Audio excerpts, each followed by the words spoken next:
Hi there, welcome back to the Apatros Review. In this episode, Dead Weekend, directed by Amos Poe in the year 1995.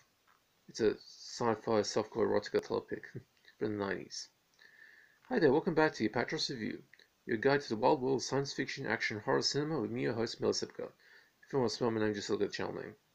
Now, in this episode, we look at the 1995 telepic Dead Weekend, which was directed by Amos Poe. Now, the film premiered in Switzerland on the 7th of August 1995 and then in the US on the 8th of October of that year. Now, among the cast we have Stephen Baldwin, Bai Ling, David Rash, Sledgehammer himself, and Nicholas Worth, who was a cult actor during the time. Also starring in this is Tom Kenny. Yep, SpongeBob SquarePants himself. Now, if you want to find this film, it actually recently got a 4K restoration, and it was only released on video and VHS in the US by Paramount, in Canada by CFP Video, and Australia by the Home Cinema Group. Now, the 1990s were a decade that many who were born after it tend to regard as a misbegotten decade in terms of the movie business, especially since the direct-to-video market made it big during that time. The primary focus of the 1990s was in the action genre, which hit its height in the direct-to-video market with studios like the legendary PM Entertainment and New Image earning their reputations then. What should not be forgotten is that the television movie industry also changed their focus from your standard crime thriller and ABC movie of the week format to softcore erotica destined for the seedier areas of cable TV. Dead Weekend was one of the many softcore telepics designed to be screened on heavy rotation on cable television during the 1990s, but most people dismiss it out of hand, particularly due to the fact that the movie features Stephen Baldwin, one of the least talented but nevertheless quite prolific Baldwin brothers, who made a name for himself in exactly this field of the movie field, and his numerous sex scenes in this film. Surprisingly enough, the film received a 4K restoration in recent years despite its poor reputation. Now, Dead Weekend is severely lacking in things like the writing department. The story has been slung together from various cliché elements, from dystopian military forces declaring martial law in a major US metropolitan city. The city is never explicitly named, but most tend to assume it's Los Angeles, in order to crush the criminal element. Near-future settings, nothing is done with that one, and aliens. The story concerns a love affair between a soldier from this totalitarian force, an oversexed stoner named Weed, and a female alien, played by 5 different women, who, due to being afflicted with an illness that causes her to change appearance every time she has sex, has to have sex all the time since the species uses intercourse for food. In other words, these aliens, in order for them to feed, they screw. If you want to embark on a relationship with one of these creatures, make sure you have the stamina of someone like Ron Jeremy, otherwise you'll never last the distance. Weed, luckily enough, has that stamina. An alien, who has arrived on Earth simply as a peaceful tourist, and is named Amelia, is sufficiently impressed to make him her boyfriend. Meanwhile, the TWF, True World Force, a successor to the US National Guard, has used this lockdown of the city. Does this remind you of anything? To pursue a crackdown by declaring anybody seen outside without permission as a looter, and to be shot on sight. After having their numbers count down a fair bit by the TWF, the street gangs, with the help of an underground radio DJ played by Tom Kenny, who has accidentally hacked into the TWF's comms feed, decide to fight back and make his mark aficionado of the TWF general named H.H. Hayden, Nicholas Worth, is beginning to lose his cool to the situation once we captured and dealt with.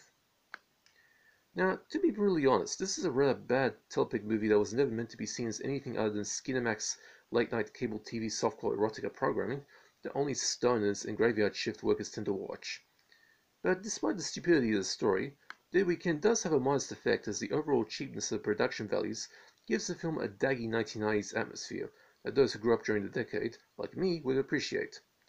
What little visual effects the shoestring budget could afford are painfully threadbare. A tiny little sparking explosion to symbolize alien spacecraft landing, the use of sound effects to show the alien's superior spin reflexes, the set that is supposed to be Weed's rooftop apartment is obviously a closed room with photographed wallpaper showing aerial views of a city landscape plastered on the walls, and the usual bright lights for an alien spacecraft horse shit that you see in many El Cheapo sci-fi productions at the time.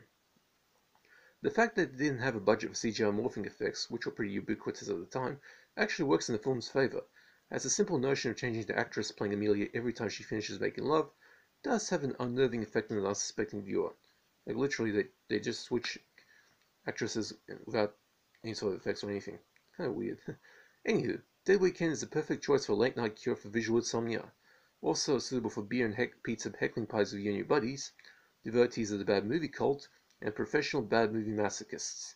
It is a strange little movie that, along with starring Stephen Baldwin, also has amongst its cast the likes of David Sledgehammer Rash and Tom SpongeBob SquarePants Kinney as a Murdermouth underground disc jockey. Now, all things considered, Dead Weekend gets a D+, 3 out of 10. It's disappointing, but not terrible. Now, there is some blood, but not really a gory film despite the heavy body count. As for nudity, taking turns playing the female polymorphic alien Amelia, and fast time sharing Stephen Baldwin's bed, Afifi Elioui, Blair Volk, Jennifer McDonald, and Barbara Allen Woods all show their breasts. Bai Ling, who plays the first and last versions of Amelia, doesn't appear naked, but she does have a cool silver bodysuit that shows off cleavage and a good portion of her boobs at the end. There doesn't appear to be any sort of DVD release of this film so far, although there could be ultra cheap bootlegs out there. Like I mentioned earlier, there's a 4K restoration done for this film, as if the film needed it all. Now, so Dead Weekend gets a D+, 3 out of 10. Yeah, this is definitely suited for those who like daggy 1990s telepics, and also for the bad movie cult, and if you're a film masochist. Now, I know Fairfield is under a lockdown now. Yeah, things are screwed. I hope you guys are staying safe.